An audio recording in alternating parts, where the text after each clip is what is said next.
यो हो बहसको साथमा कामना सेवा विकास बैंक, प्रगतिको आधार कामना सेवासँगको कारोबार। नेपाल टेलिकमको 4G नै पर्फेक्ट छ। नेपाल टेलिकम, राष्ट्रको सञ्चार। Garima Bikas bank, access to all. Vinayak Siddha college, committed for quality education. गर्वैदेखि बलियो भूगर्भ सिमेन्ट। AITM को perfection, admissions open, AITM Kumaltar.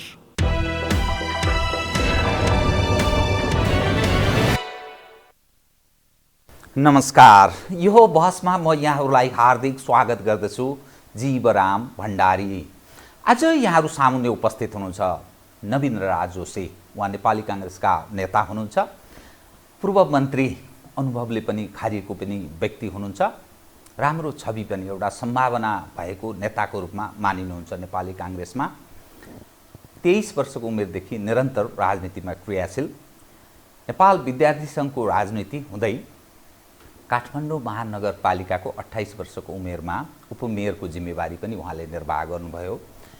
Bimalendra निधि नेभी सङ्घको सभापति भएका बखत उहाँ नेपाल विद्यार्थी सङ्घको केन्द्रीय सदस्यको रूपमा पनि रहनुभयो। पछि महामन्त्री, नेभी सङ्घको महामन्त्री हुँदै राजनीतिलाई निरन्तर झन्नै 4 दशक उहाँले काङ्ग्रेसको राजनीति पार गरिसक्नु भएको छ। यस अर्थमा उहाँ अनुभवले पनि खारिएको व्यक्ति हुनुहुन्छ। राष्ट्रिय र अन्तर्राष्ट्रिय घटनाक्रमलाई राम्रो बुझ्ने, त्यो शिक्षा प्राप्त, ल्याकत राख्ने एउटा नेता पनि हुनुहुन्छ। उहाँसँग आज म समग्र ताजा राजनीतिक अवस्थालाई केन्द्रमा राखेर कतिपय विश्लेषणात्मक र कतिपय सूचनामूलक ढङ्गले कुराकानी गर्ने प्रयत्न गर्नेछु। नेपाली काङ्ग्रेसको राजनीतिक इतिहास पुरानो, प्रजातान्त्रिक अनि अन्तर्राष्ट्रिय समुदायले, अन्तर्राष्ट्रिय शक्ति केन्द्रहरूले पनि पत्याएको एउटा त्यस्तो खालको छवि बोकेको नेपाली काङ्ग्रेस।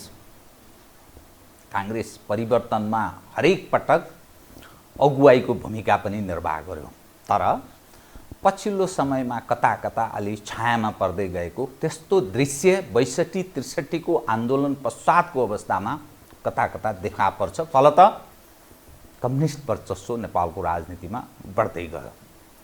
नवीन राज जोशीसँग आज म यावत विषय उठान गर्ने प्रयत्न गर्नेछु। सर्वप्रथम म उहाँलाई स्वागत गर्छु। स्वागत छ यहाँलाई। शिवरामजी, धन्यवाद छ।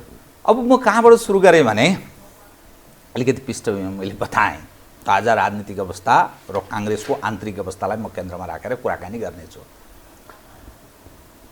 यो जुन अवस्थामा नेपालको राजनीति प्रवेश गरेको छ, काङ्ग्रेस ढुलमुल जस्तो देखा पर्छ। यसकारण मैले यो विषय उठान गर्न खोजेँ। प्रधानमन्त्रीले प्रतिनिधि सभा विघटन गर्नुभयो। प्रधानमन्त्री कार्यकारी अधिकार हो वा होइन, संसद विघटन गर्न प्रधानमन्त्रीले पाउँछ कि पाउँदैन, एउटा बहस छलफलको विषय छ, विचाराधीन छ सर्वोच्च अदालतमा। तर नेपाली काङ्ग्रेसको निर्णय, आधिकारिक निर्णय के छ भने प्रतिनिधि सभा विघटन असंवैधानिक हो, तर चुनाव भए हामी चुनावमा भाग लिन्छौँ। के एउटा प्रजातान्त्रिक पार्टी असंवैधानिक पनि भन्छ, चुनावमा पनि भाग लिन्छ? यो अलि विरोधाभास। यस अर्थमा प्रधानमन्त्रीको कदम मैले असंवैधानिक भन्न खोजेको पनि होइन, तर काङ्ग्रेसको चाहिँ यो दुई अर्थी लाग्ने भयो। कसरी सम्भव छ? र पार्टी यस सवालमा विभाजित छ। रामचन्द्रजीहरू एक खाले धारणा, शेरबहादुरजीहरू अर्को, तर आधिकारिक रूपमा काङ्ग्रेसको धारणा यो छ। यो अलि स्पष्ट पारिदिनुहोस् कृपया। जीवरामजी, सर्वप्रथम एकदम धन्यवाद छ तपाईँलाई, मलाई आज बोलाउनु भयो र आफ्ना धारणाहरू राख्ने अवसर दिनुभयो। मैले राजनीति चाहिँ 14 वर्षको उमेरदेखि सुरु गरेँ। म नेपालको राजनीतिको विकासक्रमलाई हेरिरहेको छु। नेपाली काङ्ग्रेसको भूमिकाको बारेमा, नेपाली काङ्ग्रेसको नेतृत्वको बारेमा तपाईँले राखिसक्नु भएको छ। म एकदम सिधा तपाईँको प्रश्नको उत्तरमा जान्छु। कृपया। नेपाली काङ्ग्रेसको निर्णय के हो? जुन दिन संसद विघटन गरियो, त्यसपछि बसेको नेपाली काङ्ग्रेसको पदाधिकारी, सभापतिज्यूको निवासमा बसेको पदाधिकारीको बैठक, पूर्व पदाधिकारी समेत रहेको बैठकले यो संसद विघटनलाई असंवैधानिक, अलोकतान्त्रिक निर्णय। त्यसपछि केन्द्रीय समिति बस्यो, केन्द्रीय समितिले पनि त्यो कुरालाई असंवैधानिक र अलोकतान्त्रिक हो भन्नु। म के हेर्छु भने को व्यक्ति काङ्ग्रेसमा कसले के भन्छ भन्दा पनि काङ्ग्रेसको निर्णय के हो, आधिकारिक केन्द्रीय समितिको निर्णय भनेको औपचारिक आधिकारिक हुन्छ। केन्द्रीय समितिले के निर्णय गरेको छ भने यो असंवैधानिक छ, यो अलोकतान्त्रिक छ, यसका विरुद्धमा सडकमा गएर आन्दोलन गर्ने। यसका विरुद्धमा सडकमा गएर आन्दोलन गर्नु भनेको यो स्टेपलाई सच्याउने कुरा हो। हामीले यसलाई कसरी इन्टरप्रेट गर्छौँ, आम नागरिकले कसरी बुझ्ने कुरा एउटा पक्ष होला। तर मैले बुझेको चाहिँ के भने काङ्ग्रेस जब यो असंवैधानिक अलोकतान्त्रिक क्रियाकलापका विरुद्धमा पोलिटिकल एक्सनमा जब फिल्डमा गयो, सडकमा गइसकेको छ भने यसलाई सच्याउनलाई हो नि। यो कदम गलत कदम भयो, यो सच्चिनुपर्छ भने मतलब पुनर्स्थापनाको पक्षमा त्यही भन्दैछु म त। मलाई लाग्छ कि सच्चिने भने के हो त, यो कदम सच्चिने। किनभने संविधानको कतै कहीँ कुनै बुदामा प्रधानमन्त्रीले संसद विघटन गर्ने हैसियत राख्दैन, कुनै प्रावधान छैन। म यसमा दुईटा थप अलि स्पष्ट होस् भनेर, कथम प्रधानमन्त्रीले विघटन गरेको अवस्थामा पुनर्स्थापित हुन्छ भनेर कहीँ संविधानमा लेखेको छ। एक, दोस्रो, कानुनले नगर्नु भनेको चिज चाहिँ गर्नु हुँदैन। तर त्यो 2 वर्षसम्म जसरी प्रधानमन्त्रीका विरुद्ध अविश्वास प्रस्ताव ल्याउन पाइँदैन भनेर लेखिएको छ नि किटेर, प्रधानमन्त्रीले प्रतिनिधि सभा विघटन गर्नै पाउँदैन 5 वर्षसम्म भनेर कहाँ लेखेको छ? विघटन गर्न पाइँदैन भन्ने कुरा स्पष्ट के छ भने विघटन गर्न पाइन्छ भने बुझा कतै छैन। तपाईले चिनी भनेपछि गुलियो चिनी उखुबाट बन्छ भनेर सारा कुराहरू तपाईले लेख्नुहुन्न। संविधान भनेको केही बुदाहरू राखिन्छ। संविधानको स्पष्ट के छ भने नेपालको राजनीतिमा स्थिरता ल्याउन आवश्यक छ। त्यो स्थिरताको जगमा नेपाली जनताको समृद्धिको आवश्यकता छ। नेपाली जनताको आम नागरिकको जीवनमा सकारात्मक परिवर्तन आवश्यक छ। उनीहरूको गुणस्तरीय रूपमा जीवनयापनका साधनहरू राज्यले उपलब्ध गराउन आवश्यक छ। त्यसका लागि देशको आर्थिक समृद्धि आवश्यक छ। देशको आर्थिक समृद्धिका लागि राजनीतिक स्थायित्व आवश्यक छ भन्ने जुन हामीले कन्सेप्टबाट यो संविधान निर्माण गऱ्यौँ हो, वेस्टमिन्स्टर सिस्टममा छन्। हिजो हाम्रो संविधानमा पनि थिए। तर यसले मूलत आशय के लियो भने कि राजनीतिक रूपमा हामीले लोकतान्त्रिक प्रणाली अपनायौँ। यो लोकतान्त्रिक प्रणालीको जगमा हामी देशको विकास गर्न सक्छौँ, देशको उत्थान गर्न सक्छौँ, आम नागरिकको समस्या समाधान गर्न सक्छौँ। त्यसैले यो सिस्टममा हामी सहमत भयौँ। यो संविधानको मूलत के भने लोकतान्त्रिक राजनीतिक प्रणालीमा धेरै लामो समयदेखि हाम्रो लडाइँ थियो। तपाईले भन्नुभयो कम्युनिस्टका चाहिँ के लोकतन्त्रलाई एक्सेप्ट गरेर लोकतन्त्रलाई स्वीकार छ भनेर लोकतान्त्रिक व्यवस्थालाई, लोकतान्त्रिक प्रणालीलाई, लोकतान्त्रिक मूल्य र मान्यतालाई हामी मान्छौँ भनेर आएका हुनाले लोकतान्त्रिक प्रणालीबाटै त्यसको आधारमा भएको निर्वाचनबाट निर्वाचित भएर आएको हो। यो चाहिँ योभन्दा अगाडिको चाहिँ कम्युनिस्टहरू जुन 64 सालमा आए अथवा अहिले चाहिँ कम्युनिस्टका रूपमा आए, तर उनीहरू कम्युनिस्ट आफ्नो नाम राख्यो होला। तर लोकतान्त्रिक मूल्य र मान्यता 46 सालको आन्दोलन गर्दाखेरि पनि वामपन्थीहरूले लोकतन्त्र मान्छौँ, शान्तिपूर्ण राजनीति मान्छौँ, लोकतान्त्रिक मूल्य र मान्यताबाट हामी अगाडि बढ्छौँ भन्ने, बहुदलीय व्यवस्था मान्छौँ भन्ने आधारमै हाम्रो सहकारी भयो। 62 सालमा पनि त्यही किसिमको राजनीति हामी मान्छौँ भन्ने कुराले नै भयो। त्यसैले यो विषयमा कुन पार्टी को कहिले सत्तामा जाला त्यो एउटा विषय होला। तर मूलत नेपाली कांग्रेसले जुन 3 सालदेखि आफ्नो स्थापना कालदेखि जुन विचार लियो लोकतान्त्रिक मूल्य र मान्यताबाट, लोकतान्त्रिक प्रणालीबाट राष्ट्र चल्छ, त्यही आधारमा संविधान निर्माण भएको छ। त्यही आधारमा सबै राजनीतिक दलहरूले सहमति जनाएको हुन्। संविधान पनि त तपाईलाई थाहा छ कि त्यो बेला तत्कालीन एमाले चाहिँ माओवादी सबैले त अथवा अरू पार्टीले पनि मूलत अब विवाद हुनु नपर्ने केमा भन्दै हाम्रो राजनीतिक प्रणाली भयो। अहिलेसम्म ठुलो चाहिँ समस्या केमा आएको छ भने त्यो प्रणालीमाथि नै अविश्वास पैदा गर्ने र नेकपाको सरकार आएदेखि म के देखिरहेछु भन्दाखेरि कि संविधानलाई नाग्ने काम, लोकतान्त्रिक मूल्य र मान्यतालाई नाग्ने काम, हामीले संहिता भन्यो, संघीय लोकतान्त्रिक चाहिँ गणतन्त्रको किन परिकल्पना गर्यो भने कि आम नागरिकको हातमा शक्ति हस्तान्तरण हुन्छ बिस्तारै। तर नेकपाको सरकार गठन भएको 1 महिना नबित्दै सम्माननीय प्रधानमन्त्रीजीले के सुरु गर्नुभयो? सम्पत्ति शुद्धिकरण, के राजस्व, सारा चिज चाहिँ आफ्नो हातमा केन्द्रीकरण। हेर्नुहोस्, त्यसैले के हो भने नेपालको राजनीतिमा हामीले जुन आशयबाट 2-2वटा निर्वाचन गरेर जनप्रतिनिधिबाट निर्वाचित भएका जनप्रतिनिधिले जुन संविधान निर्माण गरे, त्यो संविधानको खिलाफमा त्यही संविधान अन्तर्गत आएको सरकारले सुरुदेखि नै काम गरेको भनेको। भन्नुहोस् न, संसदमा स्पष्ट रूपमा संविधानमा के भनेको छ भने सभामुख र उपसभामुख दुईटा राजनीतिक दलको हुनुपर्छ भनेर। हेर्नुहोस् न, यत्रो लामो समयसम्म त्यही राजनीतिक दलले सभामुख र उपसभामुख गरे। अनि अहिले गुठी विधेयकहरू हेर्नुहोस् त, गुठी विधेयक भन्नुहोस्, मिडिया विधेयक भन्नुहोस्, तपाईँहरू त त्यो बारेमा धेरै तपाईँहरूले गर्नुभएको छ। मैले त पत्रकार साथीलाई धन्यवाद पनि दिन्छु। कहिलेकाहीँ मलाई के लाग्छ भने साँच्चै यो बिचमा के लाग्यो भने साँच्चीकै अपोजिसन पार्ट चाहिँ भूमिका चाहिँ पत्रकारहरूले चाहिँ निभाएका छन् है, त्यो धर्म चाहिँ निभाएका छन् भने मलाई त्यसैले नेपालको राजनीतिक प्रणाली लोकतान्त्रिक प्रणालीमाथि यसलाई कसैले बिगार्न सक्दैन, यसलाई भत्काउन सक्दैन भन्ने विश्वास पनि वास्तवमा त्यो पत्रकारको त्यो एक्टिभिटिजबाट पनि मलाई लाग्छ हामीले देखेको छौँ। त्यसैले मेरो भनाइ के भने तपाईँले हेर्नु भने संहितालाई कुन रूपमा चाहिँ लग्यो यो बिचमा विश्लेषण गर्नुहोस् न। गुठी विधेयक 1500 वर्षदेखि नेपालको एउटा इन्स्टिट्युसन, गुठी एउटा इन्स्टिट्युसन हो, संसारमा सम्भवतः कहीँ छैन होला त्यस्तो इन्स्टिट्युसन। 1500 वर्षदेखि निरन्तर रूपमा चल्दै आएको एउटा सेन्टिमेन्ट एउटा उसमा त्यसमाथि खेल्ने प्रयास भयो। के भन्दाखेरि आए लोकतान्त्रिक प्रणाली मान्छु भनेर आए, लोकतान्त्रिक प्रणालीबाट निर्वाचित भएर, तर सुरु कहाँ गऱ्यो भन्दाखेरि अधिनायकवादतर्फ जान सकिन्छ। हेर्नुहोस् त नियुक्तिहरू हेर्नुहोस् त, तपाईँले वडामा चाहिँ चुनाव लडेका या भन्नुहोस् हारेका या ऊ गरेका तपाईँले कहाँ बनाउनु भयो, प्रदेशको चाहिँ उसमा राख्नुभयो होइन, प्रदेशको चाहिँ प्रमुखमा राख्नुभयो।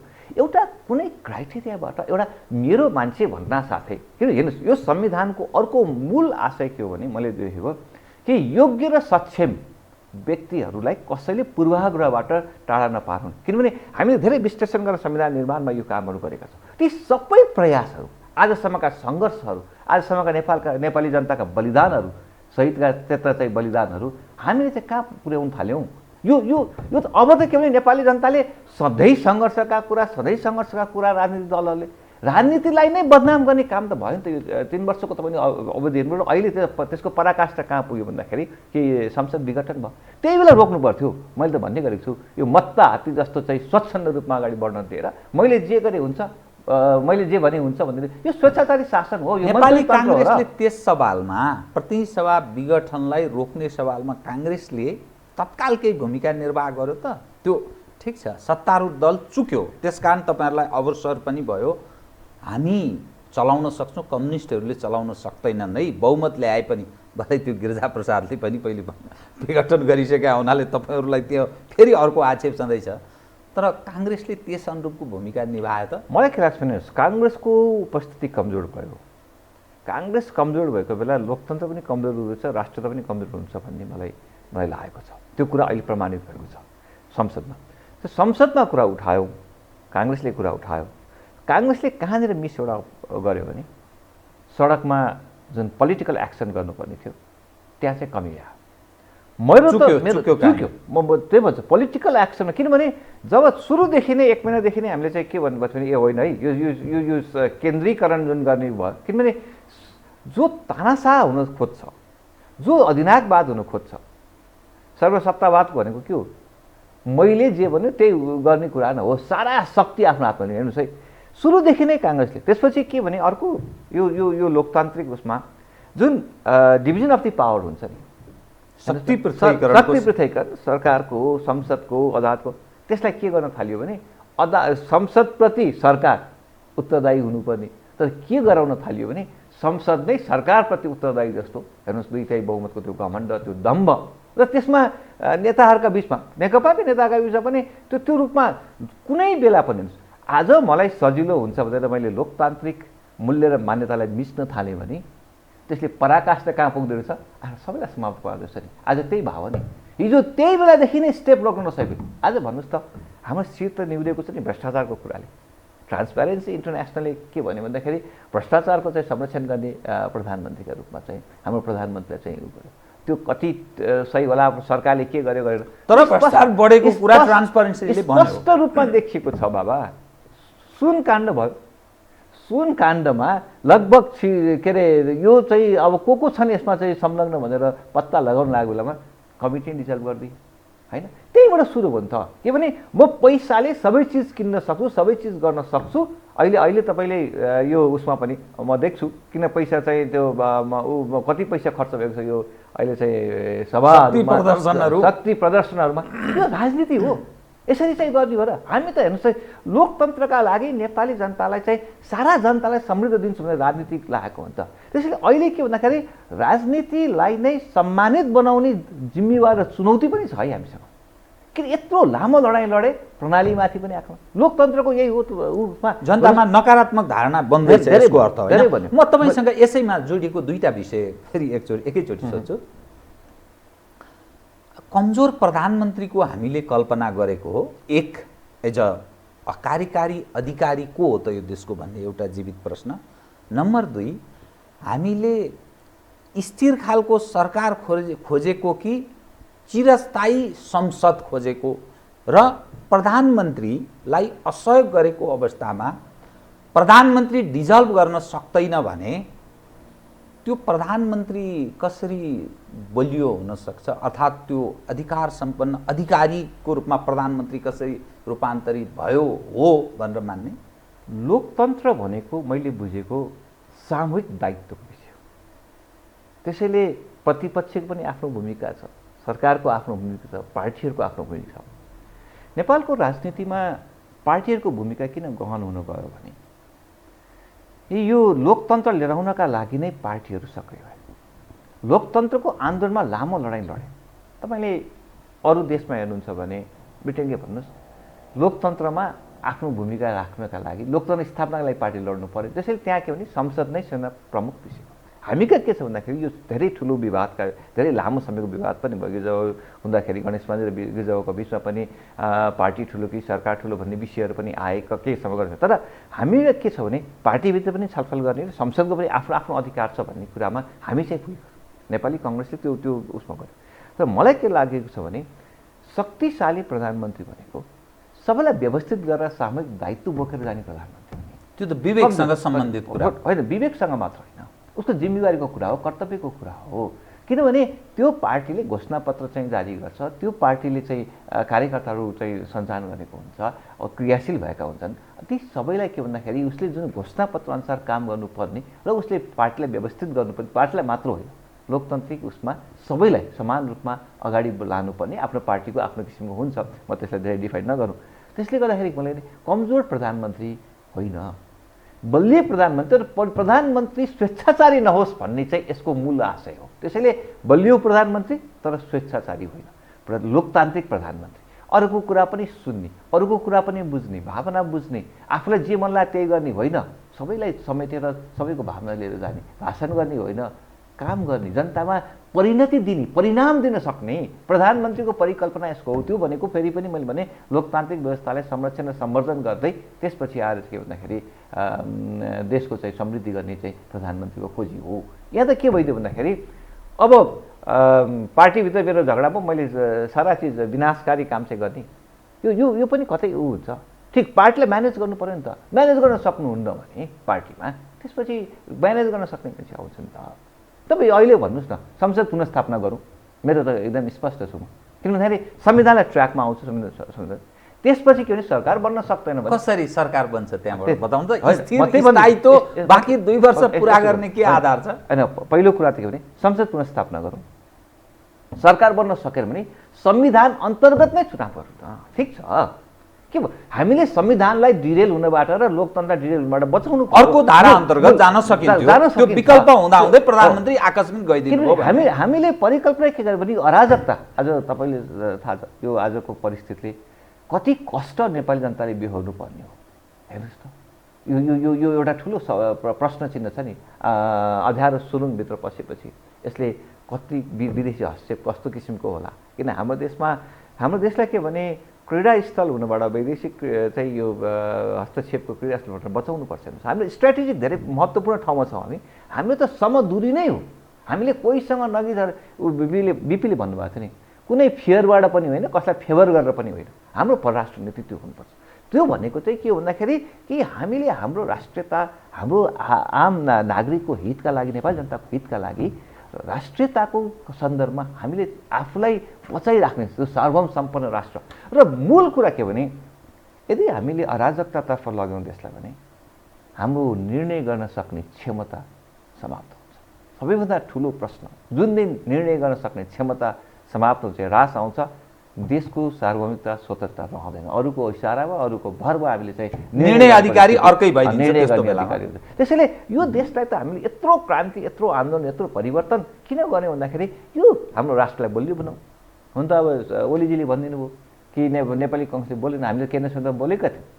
केही साथीहरूले हामीले के सरकार भएको बेलामा केन्द्र सरकारले वक्तव्य नदिउँ भन्ने कुरामा आएर त्यो जुन चाहिँ इन्डियाले चाहिँ उ गरेको थियो नाकाबन्दीबाट हामीले केन्द्र सरकारमा राखेको थियौँ। खालि के होइन सरकार भएको बेला त्यसरी नगरौँ भन्यौँ। तर त्यही कुरा 33 सालमा बिपी कोइराला गणेश मान्जीहरू 7-7वटा मुद्दा लिएर अब साउथ एसियामा चाहिँ ठुलो खतरा छ, हाम्रो राष्ट्रतामाथि खतरा छ भनेर 7वटा मुद्दा बोकेर आफ्नो जीवनलाई जोखिममा राखेर राष्ट्रिय जोखिम हाम्रो जीवनको जोखिमभन्दा महत्त्वपूर्ण हो, हाम्रो जीवन समाप्त भए पनि राष्ट्र बस्नुपर्छ भन्ने उद्देश्यले आउनुभयो। काङ्ग्रेसको त्यत्रो ठुलो उसमा किशनजी बाहिर गएर चाहिँ सत्याग्रह पनि के अरे यही देशभित्रै बसेर गर्छु भन्नुभयो। यत्रो इतिहास भएको यत्रो गौरव भएको पार्टी नेपाली कङ्ग्रेसलाई के भन्दाखेरि हामीले डिफेन्डै गर्न सकेनौँ निर्वाचनका बेलामा।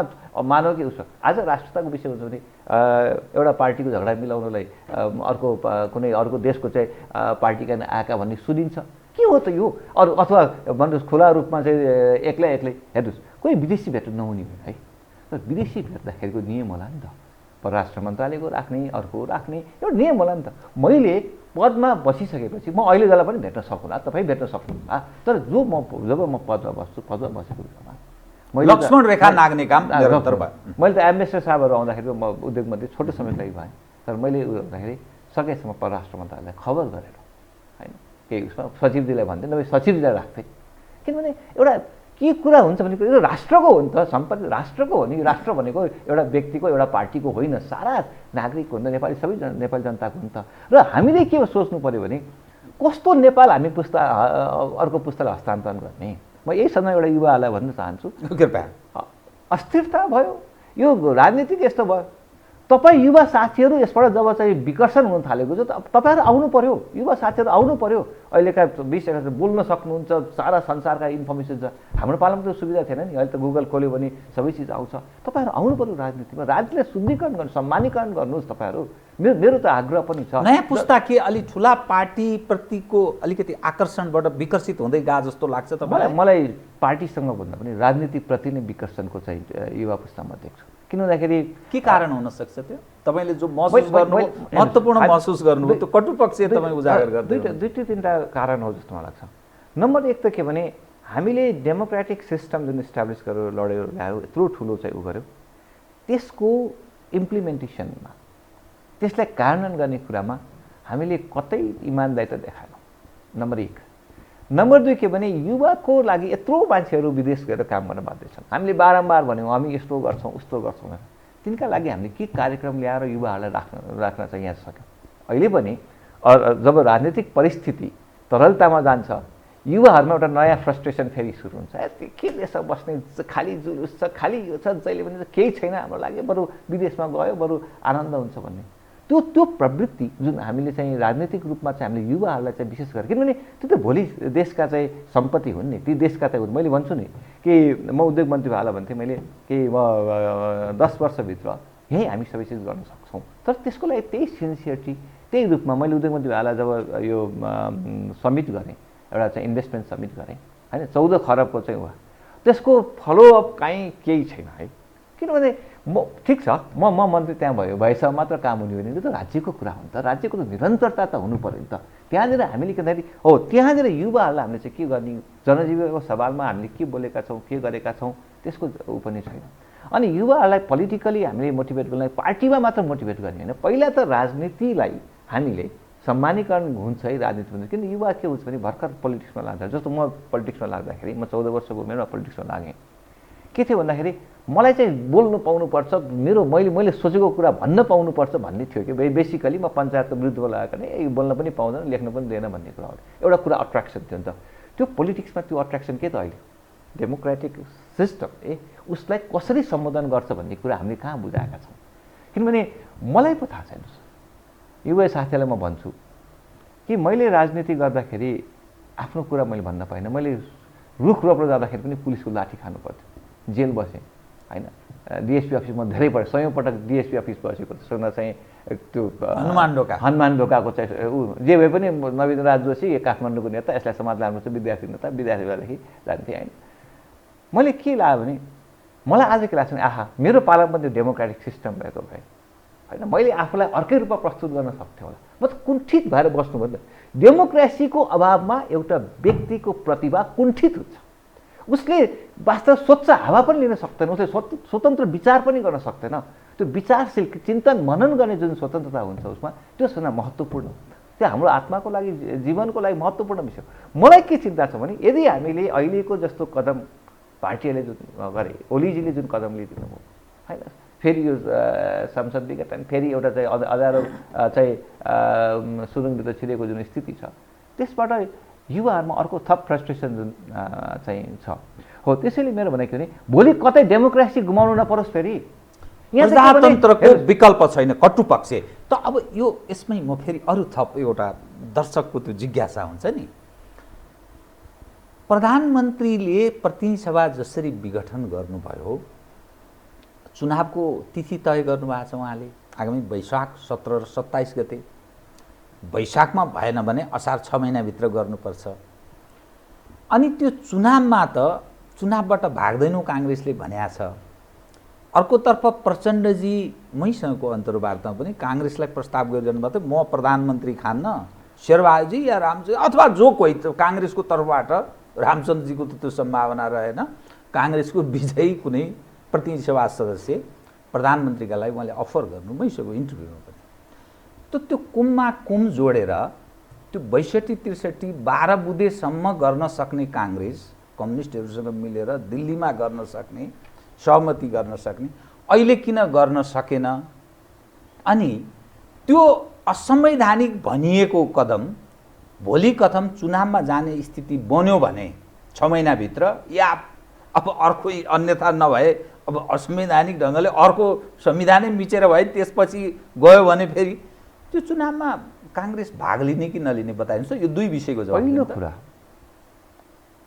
अहिले चुनाव हुने कुरा खै अहिलेसम्म निर्वाचन आयोगले चिन्ह दिएको छैन, झगडा निप्टाइदिएको छैन। चुनाव कसरी भइसक्यो मैले सुनेको के भन्दाखेरि सबै चिज भइसकेपछि 76 दिन कि 75 दिन भनेर पूर्व निर्वाचन आयोगको अस्ति सुनेको थिएँ। कसरी चुनाव हुन्छ मैले बुझेको छैन, नम्बर 1। नम्बर 2 के भने नेपाली कङ्ग्रेसले अहिले किन सहकारी गरेन प्रधानमन्त्रीको? अहिले म त काङ्ग्रेस अहिले सरकारमा जानु हुँदैन भन्ने पछि हो, क्लियर छ, स्पष्ट छ। अब निर्वाचन लडेर सरकारमा को नेतृत्व गर्ने कुरा हो। अहिले 5 वर्षलाई चाहिँ दिएको नेकपालाई दिएको चाहिँ ऊ हो, नेकपाले चलाउन सकेन। नेकपाली जनताका ती सबै आशा विश्वासमाथि तुषारापात गरेको छ होइन। आज खालि भाषणको बाहेक आज त मैले अघि पनि भनेको थिएँ, हेर्नुहोस् त 6 खरब 50 अरब जति हाम्रो चाहिँ उ थियो वैदेशिक ऋण थियो। आज 13 खरब 67 अरब अस्ति थियो एक महिना अगाडि, आज कति भयो? यत्रो 3 वर्षमा 6 खरब भन्दा बढी लगभग डबल भयो वैदेशिक ऋण। त्यसको डेभलपमेन्टको त्यसको पाटो कहाँ छ त्यो त हामीले हेर्नु पर्यो होइन। सुशासन भनियो भन्नुहोस् त। मैले यही सन्दर्भमा भन्दै जान्छु, जुन निर्मला पन्तको हत्याकाण्ड भयो, मैले त्यसलाई एउटा कुरा राखेको थिएँ, केही टेलिभिजनमा पनि राखेको छु। समस्या के भने होला कहीँ हत्या बलात्कार काण्डहरू हुन्छन्, हरेक देशमा हुनसक्छ, तर जसले गर्छ उसलाई म यो देशमा बलात्कार हत्या गरेर पनि बस्न सक्छु भन्ने विश्वास भयो भने त्यो देश कहाँ पुग्छ? त्यो चिन्तनबाट त्यो प्रक्रिया त्यो प्रवृत्ति हुन डेभलप भयो भने कहाँ पुग्छ भने अहिले भागरथी उसको चाहिँ भट्टको जुन बलात्कार हत्या भयो, त्यो तत्त्व जसले यो गरिरहेको छ, 14,000वटा भन्छन् होइन बलात्कारका केसहरू आएका छन्, तर त्यो तत्त्व जसले म राज्यबाट संरक्षण पाउन सक्छु, मैले जति गल्ती गरे पनि जे गरे पनि म संरक्षण पाउन सक्छु भन्ने मानसिकता यदि विकास हो भने देश कहाँ पुग्छ? चिन्ताको विषय त्यहाँनिर छ भन्ने मलाई लाग्छ है। त्यसपछि आएर के भने तपाईँले भने जस्तै अहिले चाहिँ सुशासनका नाममा तपाईँले कुन चाहिँ अफिसमा कुन चाहिँ ठाउँमा सहजपूर्ण रूपमा चाहिँ सेवा पाउनुहुन्छ। सेवामा यति धेरै चाहिँ, किनभने सर्टेन कुराहरू जनताका लागि आवश्यक कुराहरू कमसेकम सरकारका पार्टीका झगडा होला होला। मलाई साह्रै चित्त दुखेको कुरा चाहिँ के भने, म यो धेरै जुममा बसेँ लकडाउन पछि, जुममा बसेँ मैले, र त्यसपछि यो कोभिडको चाहिँ उसमा केही कामहरू गर्ने प्रयास पनि गरेँ, यसलाई चेतना जगाउने भने। तपाईँ घर घर जानुभयो, मानिसले भने चुनाव लागेछ नवीन राज जोशीजीलाई, म त्यसमा आइहाल्छु। अनि मैले के चाहिँ भन्दाखेरि यत्रो चाहिँ जनतालाई चाहिँ मार परेको बेलामा हामीले औषधि किन्दाखेरि पनि भ्रष्टाचार गऱ्यौँ, सामान किन्दाखेरि पनि भ्रष्टाचार गऱ्यौँ। सामानलाई 2 महिना अगाडि ल्याउन सक्दैनथ्यौँ, लकडाउन बेलामा हामीले चिन्ता गर्नु पर्दैन थियो। मैले के भने जनताको समस्याप्रति चिन्तै नगर्ने सरकार हुनसक्छ, लोकतान्त्रिक सरकार हुनसक्छ। यो त कुनै किसिमको चिन्तै गरेन।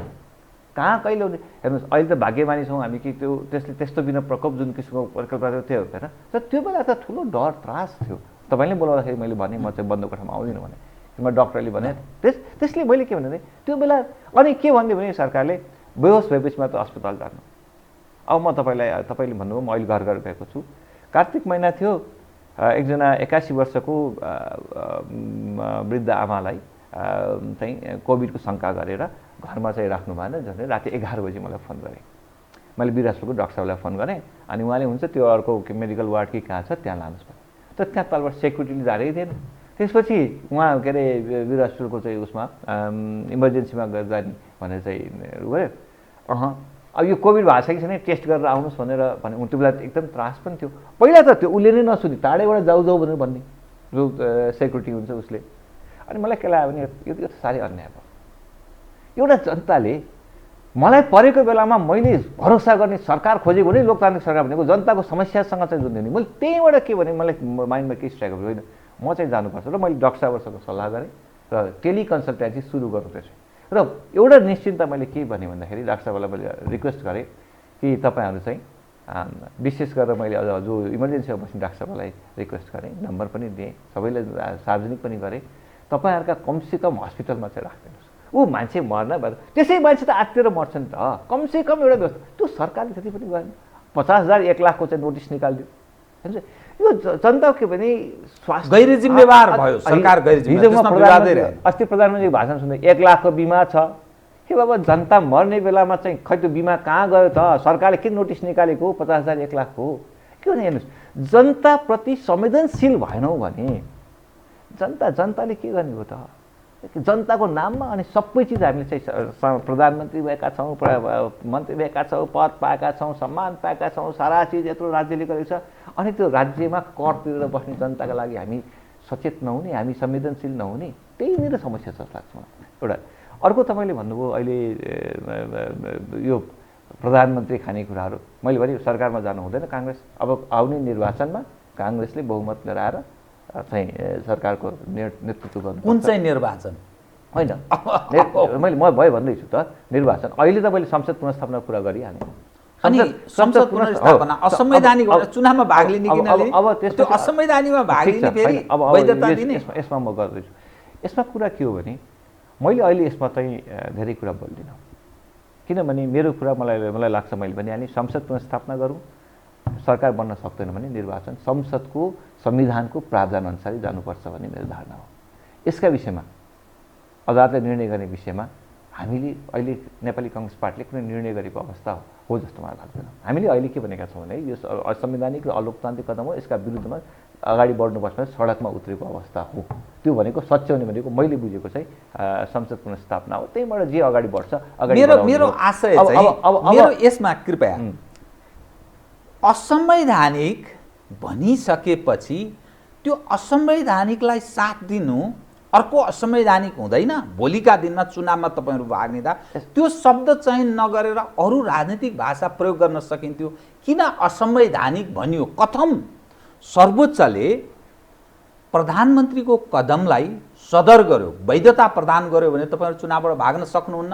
अनि तपाईँहरू के जवाफ दिनुहुन्छ, के भन्नुहुन्छ? र अहिले प्रचण्ड माधवसँग तपाईँहरू जो सहयात्रा गरिरहनु भएको छ नि, 12 बुधे गर्न तपाईँहरू दिल्ली पुग्नुभयो, यहाँ सहयात्रा गरिरहनु भएको छ नि, यसको अर्थ त्यो भोलिका दिनमा तपाईँहरूको अनुकूल राजनीतिक अवस्था हुँदैछ भने त्यो राजनीतिमा काहीँ न काहीँ तिक्रम हुन्छ नि, लाभको धन्दा, त्यसतर्फ आकर्षित हुनुहुन्छ भन्ने अर्थ लाग्छ। किन गरिरहनु भएको छ उहाँहरूसँग? नम्बर 1 अहिले प्रचण्डजीसँग जुन हामीले सम्झौता गर्यो 12 बुधे देशमा शान्ति आओस् भनेर गरे हो। हामीले लोकतन्त्रलाई जनताले जुन दुःख पाएका छन् त्यसलाई कमसेकम यो शान्तिपूर्ण राजनीतिबाट आयो भने आउँछु भन्ने उहाँको प्रतिबद्धता भयो, लोकतन्त्र मान्छु भन्ने प्रतिबद्धता भयो। त्यसपछि हाम्रो सहकारी सबभन्दा बढी काङ्ग्रेसै मारिए, उनीहरूसँगै तपाईँहरू सहकारी गर्नुभयो। यो प्राथमिक हात भन्दैन। काङ्ग्रेसको सबभन्दा ठुलो गुण भन्नुहोस्, लोकतन्त्रको सबभन्दा ठुलो के हो मलाई थाहा छैन। यो एकदमै राम्रो उज्यालो पक्ष हो कि होइन, यसलाई त अलिकति सोच्नुपर्छ पक्ष हो कि लोकतन्त्रवादीको एउटा ठुलो समस्या छ। कम्युनिस्टभन्दा बढी कहाँ बढ्छ भन्दाखेरि लोकतान्त्रिक उसमा बढ्न सक्छ। लोकतन्त्रवादीलाई चुनौती लोकतन्त्र उसमा चाहिँ छ। तानासा भएका ठाउँमा तपाईँका चाहिँ यो आर्मी शासन भएका ठाउँमा कम्युनिस्टलाई मारेर सिद्ध्याउँछन् भन्छन् होइन। कम्युनिस्टै हुँदैन मान्छे, खास त्यो लुकेर छिपेर हुने हो। उनीहरू उही कोही कोही शिक्षकका रूपमा केका रूपमा आउँछन्। हिजो पञ्चायतका बेला पनि उसमा चाहिँ देखिहाल्यो शिक्षकका रूपमा, त्यसलाई अवसरका रूपमा प्रयोग गर्ने हो होइन। अडिट फर्मुला भनेर बिपी गोयलले भन्नुभयो कम्युनिस्टहरूको बेसिकली के भन्दाखेरि जे पनि भ्रम छर्ने हो, भ्रमलाई चाहिँ एक्सप्लोइट गरेर चाहिँ अनि आफ्नो पक्षमा आयो भने आफूले सर्वस्वागत गर्ने हो। तपाईँले होचिमिनको चाहिँ हिस्ट्री हेर्नुहोस्, स्टालिनकै चाहिँ कुरा गर्नुहोस्। एउटा नम्बर 1 चाहिँ त्यसैले के हो भन्दाखेरि अनि कम्युनिस्ट सिस्टममा कम्युनिस्ट के हुँदो रहेछ, स्टालिनले क्युर्नसलाई मार्दाखेरि तपाईँलाई लेनिनग्राडका हेड थिए, त्यसपछि उसका राइभल सबैलाई जेल लगेर मारिदिए। स्टालिनले ट्रटस्कीलाई त्यति पहिलो त्यो उस गरे, त्यसपछि ट्रटस्कीलाई मारेर सारा आफ्ना विरोधलाई ट्रटस्कीलाई मारेको अभियोग मार्ने। त्यसपछि कम्युनिस्ट सिस्टममा अहिले तपाईँले चाइनाको कम्युनिस्ट पार्टीमा सदस्य लिन कोही चाइनिज गयो भने पाउँछ र पाउँदैन नि त। अनि किन कम्युनिस्ट पार्टीमा पनि के हुँदो रहेछ, कम्युनिस्ट चाहिँ उ गर्दैन के, त्यहाँ त एकदम सरसरी पुरा उ हुन्छ। डेमोक्रेटिक सिस्टम भने के हो भन्दाखेरि तपाईँ जे विचार लिए पनि तपाईँ आफ्नो धारणा राख्नुहोस्। हामी त जनतालाई भगवान् मान्ने हो नि त, हामी त मास बेस्ड पार्टी हुनुको त्यही हो नि, आम नागरिकका बिचमा जाने हो, आफ्नो कुरा राख्ने हो। काहीँ न काहीँ गएर आम नागरिकले गलत गर्दैन भन्ने हाम्रो चाहिँ निष्कर्ष हो। त्यसैले लोकतन्त्रवादी हुन गाह्रो छैन है, सजिलो काम छैन लोकतन्त्र। त्यही हिसाबमा हामीले गर्दाखेरि नेपाली कङ्ग्रेसका मान्छे धेरै मारे, अझ मान्छे मारिएका मात्रै नेपाली कङ्ग्रेसका त्यो गाउँका पपुलर मान्छेलाई सामन्तका नारा दिएर 27 सालमा मालेले त्यही नारा दिएर मारे। त्यसपछि आएर 52 सालपछि त्यही नारा दिएर चाहिँ माओवादीले। तर हामीले 46 सालमा आएर त्यो बेलासम्म मालेको हैसियत के थियो र भन्नु, वामपन्थीहरूको हैसियत के थियो र। तर के भन्दाखेरि होइन सँगै लिएर जाउँ, देशको लागि डेभलपमेन्टलाई सँगै महत्त्वपूर्ण छन् भन्ने हामी सँगै लिएर गयौँ। नम्बर 1। नम्बर 2 के भन्दाखेरि माओवादीलाई पनि त्यही रूपमा शान्तिपूर्ण लोकतन्त्र आउँछ भने यत्रो नेपाली नागरिकहरूको हत्या भइरहेको छ, यत्रो चाहिँ त्रास छ, हामी एक ठाउँबाट अर्को ठाउँ जान नसक्ने अवस्था छ, एउटा समाधान खोजौँ। अब दोस्रो कुरा के भने तर 46 सालमा वामपन्थीहरूले गरेका जो आजका 62 सालमा माओवादीले गरेका अनि संविधान निर्माण बेला गरेका सबै प्रतिबद्धताहरू आफू सत्तामा आएपछि समाप्त गरे। लोकतन्त्रकै खिलाफमा लाग्न थाले, संविधानको खिलाफमा लाग्ने, यो कहाँको इमान्दारिता हो? कम्युनिस्टहरूको जो आफूलाई कम्युनिस्ट भन्छन् त्यो कहाँको इमान्दारिता हो कि एउटा लोकतन्त्र चाहिँ संविधानको खिलाफमा जाने। भनेपछि के देख्यो भने होइन मौका पाउन साथै मौका नपाएसम्म कम्युनिस्टहरू डेमोक्रेटिक कुरा गर्ने। अन्त होचिमिनले फ्रान्सको रिभोल्युसनबाट म प्रभावित छु, फ्र्याटर्निटी इक्विटी लिबर्टी भनेर चाहिँ भाषण गरे। अमेरिकाले बेला बडो खुसी भयो, हो यसलाई त एकदमै यो फ्रान्सको रिभोल्युसनबाट हुन्छ लिबर्टी। अब होचिमिन पछि के भयो, कुन हालतमा पुग्यो भेटनाम होइन। पोलपोटसम्मको हिस्ट्री 1975 को मात्र हिस्ट्री हो होइन। तर नेपाली जनतालाई हामीले के भनिरहेको छ भने यो हिस्ट्री दिने हो भनौँ भन्ने हो, किनभने आखिरमा डेभलपमेन्टको लागि डेमोक्रेटिक सिस्टम नै हो जसले सिस्टमबाटै हामी अगाडि बढ्न सक्छौँ। यहाँ त के भयो भने नेकपाको सरकार गठन भएदेखि तपाईँले 3 वर्षको इभ्यालुएसन गर्नुपर्यो, तपाईँ पत्रकार अझ बढी इभ्यालुएसन गर्नुहुन्छ। मैले के देख्ने सारा प्रणालीमाथि आक्रमण भयो। शिक्षामा हेर्नुहोस्, स्वास्थ्यमा हेर्नुहोस्, अदालत हेर्नुहोस्। अदालतकै कुरा पनि आज हामी अघि अनौपचारिक कुरा पनि गर्दै थियौँ नि, के हो यस्तो यस्तो आवाज छ। मेरो विश्वास चाहिँ संविधानमा कतै नभएको प्रावधानलाई कसरी चाहिँ त्यो स्वीकार गर्ला भन्ने मेरो विश्वास हो, किनभने मैले देखेको होइन संविधानको उसमा। त्यो हिसाबमा हामीले अहिले सहकारी गर्नका लागि अलिकति के भन्दाखेरि कम्युनिस्टहरूसँग सहकारी गर्नका लागि साँच्चै जाँदा हाम्रो बिचमा चाहिँ एउटा ऊ छ, छलफल र बहसको विषय छ र हामी सहकारी गरिनु ठिक हुँदैन भन्ने निष्कर्ष तपाईँको मतलब होइन। त्यो बहस छ, त्यसको प्रतिबद्धता के हो त उहाँको सत्तामा जाने प्रधानमन्त्री खानुहोस् भन्ने होइन नि। हामी त सिद्धान्त आज हो नेपालको राजनीतिमा अहिले 2टा कुरा छ, एउटा आदर्शवान निष्ठावान छन् अर्को के भन्दाखेरि सबै हो नि त, सबै कुरा सत्ता हो भन्ने छन्। यो बिचमा द्वन्द्व सधैँ राजनीतिमा भइरहेको छ। हामी चाहिँ के हो भन्दाखेरि मलाई लाग्छ कि सिद्धान्त र आदर्श निष्ठाबाटै राजनीति अगाडि बढ्नुपर्छ भन्ने कुराहरू। अहिले एउटा द्वन्द्व छ नि त, तपाईँले ऊ हेर्नुभयो भने ऊ पैसै लिएर मान्छे लिएर आउने, पैसै लिएर चुनाव जित्ने, त्यसको अर्थ के हुन्छ? Politics is to command the respect. तपाईँले जनताको सम्मान पाउनुभयो भने त्यो राजनीति हो। अब राजनीतिले म पदमै चाहिँ उ गऱ्यो भने त्यसै मैले भने यो राजनीतिको डिस्कोर्सलाई कहिलेकाहीँ हामीले रिथिङ्क गरेर, म युवाहरूलाई अघि जस्तै आह्वान गरेको के भन्दाखेरि आउनुहोस् न्यू डायनामिजमबाट चाहिँ पोलिटिक्सलाई लानुपर्छ र त्यसमा चाहिँ भन्दाखेरि एउटा हिस्ट्री भएको एउटा गौरवशाली पार्टी नेपाली कङ्ग्रेस हो भन्ने मलाई लाग्छ। त्यसले चाहिँ यो स्टेप, त्यसैले अहिले मैले चाहिँ यो जुन सशक्त आन्दोलनको रूपमा चाहिँ मैले भने यो जुन अहिले चाहिँ अलोकतान्त्रिक छ यसलाई चाहिँ हामीले लानुपर्छ, राजनीतिलाई सम्मानित बनाएर लानुपर्छ भन्ने चाहिँ। नयाँ पुस्तालाई तपाईँले आह्वान त गर्नुभयो, तर काङ्ग्रेसमा त्यही पुरानो पुस्ताले छोड्ने सम्भावना छैन। तपाईँ त्यो 80 पुग्न लागेका व्यक्तिहरू अनि तपाईँ नयाँ पुस्ता, तपाईँहरूलाई नै अवसर प्राप्त छैन। त्यो नयाँ पुस्ता आएर कहाँ त्यसले निर्णय गर्ने, त्यो निर्णायक हैसियत निर्माण गर्ने सम्भावना छ र काङ्ग्रेसमा? मलाई के लाग्छ भने अहिले नेपालको पपुलेसन 40% लगभग होइन, अहिले युवा पुस्ता छ। उनीहरूले काहीँ न काहीँ त निर्णयमा त प्रभाव पार्न सक्नु पऱ्यो नि त। उनीहरू काहीँ न काहीँ अहिले नेपाली कङ्ग्रेसको पनि समस्या छ। हो, काङ्ग्रेसका आम कार्यकर्ताले साँच्चीकै काङ्ग्रेसको निर्णयमा कति प्रभाव पार्छन् भन्ने एउटा प्रश्न चिन्ह छ। म जिल्ला पनि साथीहरूले सोध्छन् यो कुराहरू होइन। तर मेरो भनाइ के भन्दाखेरि त्यसको प्रतिनिधित्व त हुन आवश्यक छ है। नेपालको राजनीतिमा, नेपालको चाहिँ निर्णायक ठाउँहरूमा ती युवा पुस्तालाई हामीले चाहिँ काहीँ न काहीँ निर्णय गर्ने ठाउँमा लिएर आउनुपर्छ होला। मैले अहिले भने तपाईँलाई म चाहिँ कस्तो भयो भने पुरानो र नयाँ पुस्ताको बिचको पुस्ता हुँ होइन। यो दुईटाको रूपमा यो दुईटाको विगत पनि देख्नु भएको छ, वर्तमान यो दुईटाको समन्वय। मेरो कोही दाइ छन्, कोही भाइ छन् राजनीतिमा भनेपछि म बिचको एउटा समन्वय उसमा चाहिँ त्यही मैले दुईटैको दृष्टिकोण हेर्छु। पुराना पनि सिनियरहरूलाई पनि हामीले सम्मान दिने ठाउँमा सम्मान दिउँ, उसमा उहाँहरूलाई भनौँ। त्यसपछि नयाँलाई पनि हामी बाहिर ग्रुम अप गर्दै ल्याउने हो नि त। पोलिटिक्स भनेको के हो भने म नेता बन्ने, म प्रधानमन्त्री बन्ने मात्र होइन। मैले पोलिटिक्स भनेको बुझ्यो भने मैले अरूलाई पनि नेता बनाउने र जनतामा कसरी जाने, जनतालाई कसरी चाहिँ जनताको मन जित्नुपर्छ र जनताको लागि के गर्नुपर्छ, राष्ट्रका लागि के गर्नुपर्छ, त्यो इमान्दारता र प्रतिबद्धता सिकाउने काम त राजनीतिक नेताले गर्नुपर्ने हो। त्यहाँनिर कमी छ हामी कहाँ। म यो एउटा चाहिँ अलिकति तपाईँसँग चुकाउने या अलिक प्रष्ट म आम दर्शकका सामुन्ने तपाईँको धारणा आओस् भन्ने म चाहन्छु। त्यस कारण मैले फेरि खिपेर विषय उठान गरेँ। कथम प्रतिनिधि सभा पुनर्स्थापित भएन, चुनावमा जानुपर्ने अवस्था भयो भने काङ्ग्रेस चुनावमा जाने कि नजाने या विद्रोह गर्ने, त्यो सडकमा गएर हामी यस्ता चुनाव बहिष्कार गर्छौँ भनेर जान सक्ने हैसियत राख्छ काङ्ग्रेस? त्यो अवस्थामा प्रवेश गर्न सक्छ? काङ्ग्रेसभित्र एउटा ऊ छ, हामी लोकतन्त्रमा अदालतको निर्णय मान्छौँ भन्ने हाम्रो चाहिँ छ। हामीले अदालतलाई त्यो उसमा, यद्यपि कहिलेकाहीँ मलाई के लाग्छ भने टु बी भेरी सिन्सियर, अदालतभित्र हामीले पोलिटिकल इन्फ्लुएन्स कति पार्न खोज्यौँ त्यो चाहिँ एउटा प्रश्न चिन्ह छ। हामीले सोच्नुपर्छ। मैले भने नि मेरो आज कुनै कामको सहजताका लागि मैले लोकतान्त्रिक मूल्य र मान्यताका विरुद्धमा सुरु गरेँ भने अन्ततः त्यसले मैले यत्रो जीवनभर गरेको बलिदान राजनीति जो छ, मलाई सिम्बल बनाएर मैले नेताहरूसँग आग्रह गरिरहेको छु, त्यो राजनीति कहाँ पुग्छ? यत्रो नेपाली जनताले गरेको बलिदान, त्यत्रो दुःख कष्ट, प्रवास बसे, त्यत्रो जेल नेल, परिवार सारा बर्बाद भएको छ। कति काङ्ग्रेसका नेताहरूको चाहिँ भन्नुहोस् 10 वर्ष 12 वर्ष 14 वर्ष 18 वर्ष बसे, सारा परिवारको देहान्त त्यही जेल अवस्था बस्दै बानी भएको छ। त्यस्तो पनि उदाहरण। अनि हामीले राजनीति केका लागि गरेका हौँ?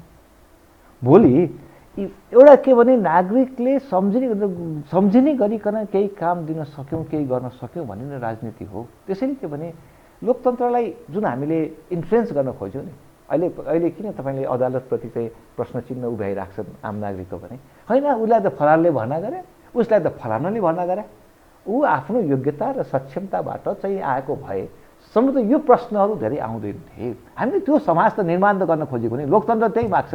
यसको जिम्मेवार काङ्ग्रेस चाहिँ छैन? यो काङ्ग्रेस पनि छ, यहाँका सबै पार्टी छन्, काङ्ग्रेस पनि त्यसमा चाहिँ केही हदसम्म जिम्मेवार छ।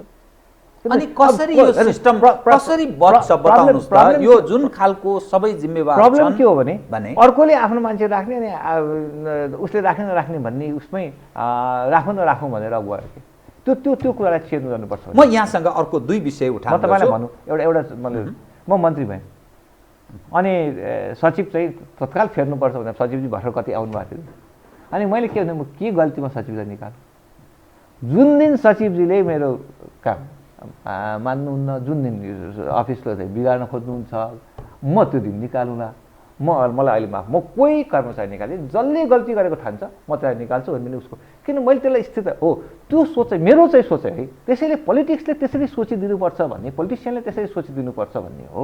हामी त मैले भने नि म 9 महिना होला 10 महिना होला 2 वर्ष 4 वर्ष होला मन्त्री प्रधानमन्त्री होला त्यसले मैले कुनै कुरा इस्टाब्लिस गर्न सकिनँ भने भोलिको पुस्तालाई कुनै कुरा सिकाउन भने त्यसको के अर्थ रहन्छ? मान्छे तत्काल आउँछ उसको त अस्तित्व समाप्त हुन्छ। राजनीति जुन कारणले गरिन्छ म त्यही भन्दैछु राजनीति भनेको ठुलो किनकि त ठुलो जोखिम पनि हो नि होइन। आज हेर्नुहोस् त यत्रो चाहिँ अहिलेको जो एउटा कदमले यत्रो ठुलो अनिश्चितता र राजनीतिक चाहिँ उसमा चाहिँ हामी चाहिँ इन्ट्री गऱ्यौँ होइन। यत्रो अनिश्चितता संविधानले भन्छ स्थिरता दिउँ। हिजो प्रधानमन्त्रीको अस्ति भाषण सुन्दै थिएँ स्थिरता दिन्छ अब चाहिँ ए बाबा 2/3 बहुमतको चाहिँ झन्डै 2/3 सरकारले अब स्थिरता नदिने त्यसलाई चाहिँ भत्काउने उ गर्ने काम गर्ने अनि फेरि स्थिरता दिन्छ भने कहाँबाट यसरी यो मैले बोल्न जानेको छु भनेर मैले जे पनि बोल्न चाहिँ हुँदैन। तर काङ्ग्रेस लाभमा जाँदैछ भन्ने निष्कर्ष चाहिँ तपाईँहरूको छ।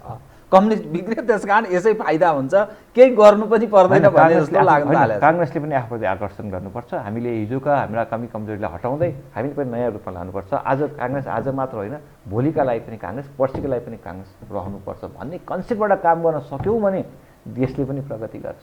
काङ्ग्रेसले पनि काङ्ग्रेसको महाधिवेशन त हुन्छ नयाँ स्थिति किनभने जो डेमोक्रेसी लोकतन्त्र सारा जे चिज तपाईँ भनिरहनु भएको छ स्वयं काङ्ग्रेस आफै चाहिँ डेमोक्रेटिक छ त्यो मान्यताबाट गाइडेड छ। एउटा ठुलो प्रश्न चिन्ह आएको छ अहिले काङ्ग्रेसले सोच्नुपर्छ यो कुरामा।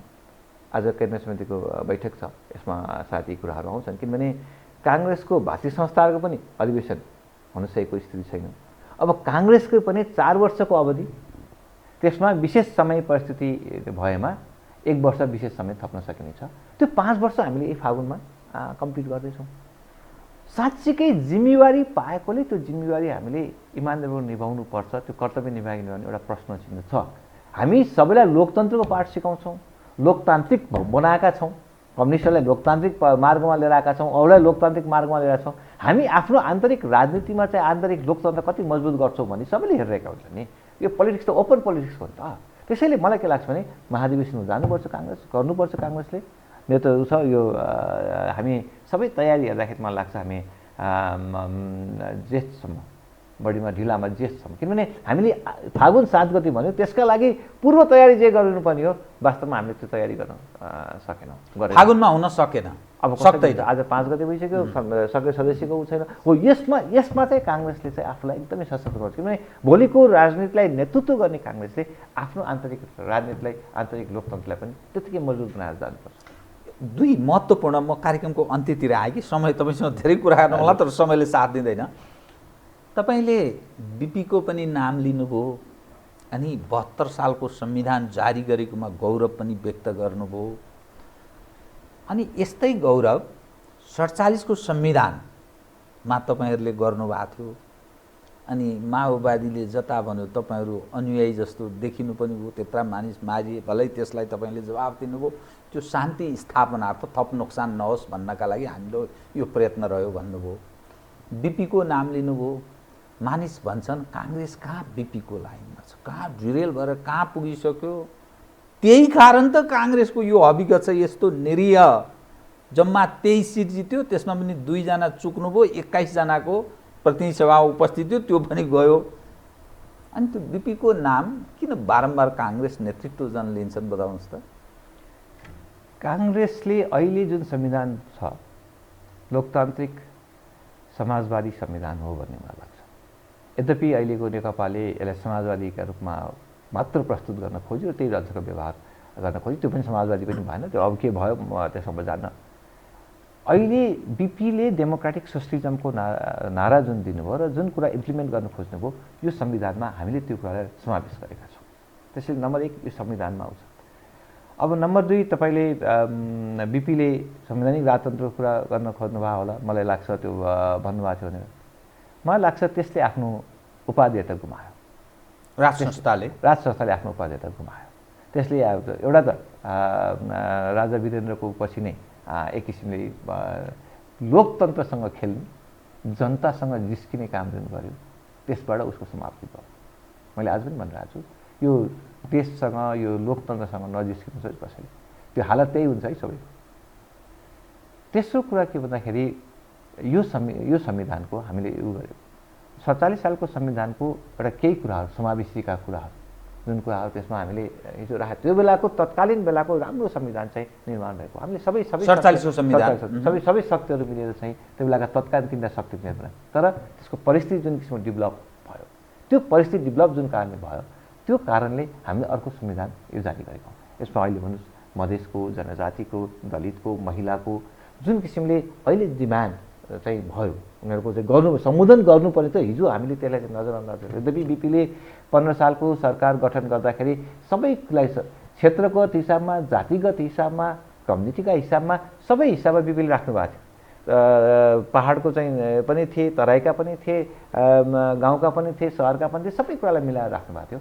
तर पछि चाहिँ त्यो प्र्याक्टिस चाहिँ वास्तवमा हामीले गरेनौँ। त्यसैले के भन्दाखेरि एक्जाम्पल बिपीले देखाउनु भएको थियो अनि त्यही अनुसारको मलाई लाग्छ हामीले संविधानमा पनि यो गरौँ है। आज महिला 33% चाहिन्छ। एउटा चाहिँ डेभलपमेन्टको एउटा ठुलो पार्ट के भने महिलाहरू हुन्। महिलालाई हामीले दोस्रो दर्जाको नागरिकका रूपमा चाहिँ बिहेभ गर्न थाल्यौँ, तर उनीहरूलाई कुनै पनि निर्णय गर्ने ठाउँमा लिएर आएनौँ र उनीहरूलाई विकासको क्रममा पनि कहीँ पनि संलग्न गराएनौँ। उनीहरूको सोच्न सक्ने क्षमता र काम गर्न सक्ने क्षमतालाई हामीले नजरअन्दाज गऱ्यौँ। अब त्यसलाई नजरअन्दाज गर्नु हुँदैन, उनीहरूलाई पनि उचित स्थान र सोसाइटीले एक्सेप्ट गर्ने कुरा एक्सेप्ट गर्नुपर्छ र भूमिका दिनुपर्छ भनेर भन्यौँ। त्यस्तै दलितका विषयमा हामीले दलितहरूलाई पनि त्यही, जनजातिका विषय पनि उनीहरू पछाडि परे, त्यसैले त्यसलाई चाहिँ अगाडि लिएर आउनु पऱ्यो। सबै राष्ट्रिय रूपमा सुदृढ हुने हिसाबमा हामी राष्ट्र सुदृढ हुन्छ र सबैलाई हामीले समावेश गरेर लानुपर्छ भन्ने कुराहरू चाहिँ हामीले चाहिँ गऱ्यौँ र यो 72 सालको संविधान जुन जारी भयो मलाई लाग्छ एउटा प्योर हार्टबाट है, शुद्ध उसबाट। यद्यपि त्यसमा खेलाडीहरू आफ्नो किसिमले, तर सुशील कोइरालाले जुन बेला चाहिँ प्रसाद हुँदाखेरि धेरै ठुलो चाहिँ यो गरेर मेहनत गरेर चाहिँ यो संविधान निर्माण भएको, किनभने संविधान निर्माण नेपालमा सजिलो परिस्थितिबाट भएको जस्तो मलाई लाग्दैन। त्यसैले मेरो भनाइ के भने यो संविधानमा अहिले भन्छ नि के संहिताको के गर्नु पर्यो, कहाँ के भएन, कहाँ मिलेन, ए बाबा कमसेकम 10 वर्ष त हेरौँ यो संविधान राखेर। अहिले परिमार्जन थप संवैधानिक प्रक्रियाबाट गर्नुपर्ने कामहरू गरौँ न। त्यसमा पनि एकदम रिजिड भएर होइन, संविधान एकदम अब यो ऊ होइन, त्यसको विकासको क्रममा हेरौँ न। तर कमसेकम हामीका संविधान हेर्नुहोस् त, 7-7वटा संविधान आइसके अनि 5 वर्ष कुनै सरकार टिक्दैन, ए स्थायित्व ठिक छ। मैले एउटा काङ्ग्रेस गएर हेर्दाखेरि त अहिले मैले भने चुनाव भयो, म त फेरि 400 भोटले चुनाव पनि हारेको, म जित्ने मान्छे आफ्नै कारणले मैले हारेखेरि म त्यसलाई अहिले जान चाहन्न। तर मेरो भनाइ के भने एउटा हामीले संविधान ल्यायौँ, ठिक छ। अब यसको कति कमी कमजोरी सबै कुराहरू पर्फेक्ट हुँदैन, तर के भने यसलाई 10 वर्ष प्र्याक्टिसमा त लगौँ। प्र्याक्टिसमै लानु बाबा, यो त संविधानबाट निर्वाचन पोलिटिकल यसको चाहिँ प्र्याक्टिस चाहिँ भयो, निर्वाचन भयो होइन, प्रदेशको स्थानीय र चाहिँ सङ्घको चाहिँ निर्वाचन चाहिँ भयो। तर त्योभन्दा अरू इम्प्लिमेन्टेसन संविधानै लागेन। थप परीक्षण गरौँ, सब समय के मेरो भनाइ के भने यो संविधान आइसकेपछि 10 वर्ष हेरौँ त, अनि 10 वर्ष एग्री गरौँ न। ठिक छ, पोलिटिकल पार्टिजका बिचमा जे समस्याहरू त हामी देख्छौँ संविधानमा, ल है यसलाई यहाँनिर समस्या, किनकि देशकै लागि काम गर्ने हो भने त, नागरिकहरूकै लागि काम गर्ने हो भने त, जनताकै लागि काम गर्ने हो भने त, अनि त्यहाँनिर चाहिँ ल यो भएन है, हाम्रो यो कमी भनेर भनौँ न। त्यसले राष्ट्रलाई पनि मजबुत गर्छ, हाम्रो बिचमा एउटा अन्डरस्ट्यान्डिङ पनि हुन्छ। म त के भने खालि सधैँ मलाई कहिले काहीँ लाग्छ, मैले अब अन्तिममा मैले 40 वर्ष भयो राजनीति गरेँ, अझ बढी नै होला केही। मैले आजसम्म साँच्चीकै के परिवर्तन गरेको देशको लागि, मैले जुन उद्देश्य बोकेर राजनीति गरेँ नि, यो म गर्छु भनेर म आज कति सफल भएँ। कहिले एक्लै चिन्तन पनि गर्छु। फेरि तपाईँसँग यो बारेमा फेरि अरू गर्दा तपाईँको सफल भएको। हस्, धन्यवाद छ यहाँलाई। आदरणीय दर्शकवृन्द, उहाँ हुनुहुन्थ्यो नवीन्द्र राज जोशी, नेपाली काङ्ग्रेसका नेता। समसामयिक विषयलाई केन्द्रमा राखेर गरेको कुराकानी। म सहित मेरो सम्पूर्ण युनिटलाई कार्यक्रमबाट बिदा दिनुहोस् र यो हो टेलिभिजन हेर्दै रहनुहोला। नमस्कार।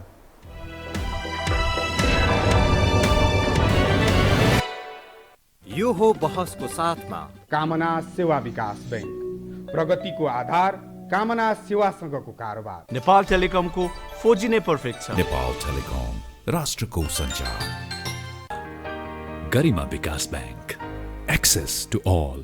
Vinayak Siddha College, committed for quality education. गर्वैदेखि बलियो भूगर्भ सिमेन्ट, AITM को perfection. Admissions open. AITM Kumaltar.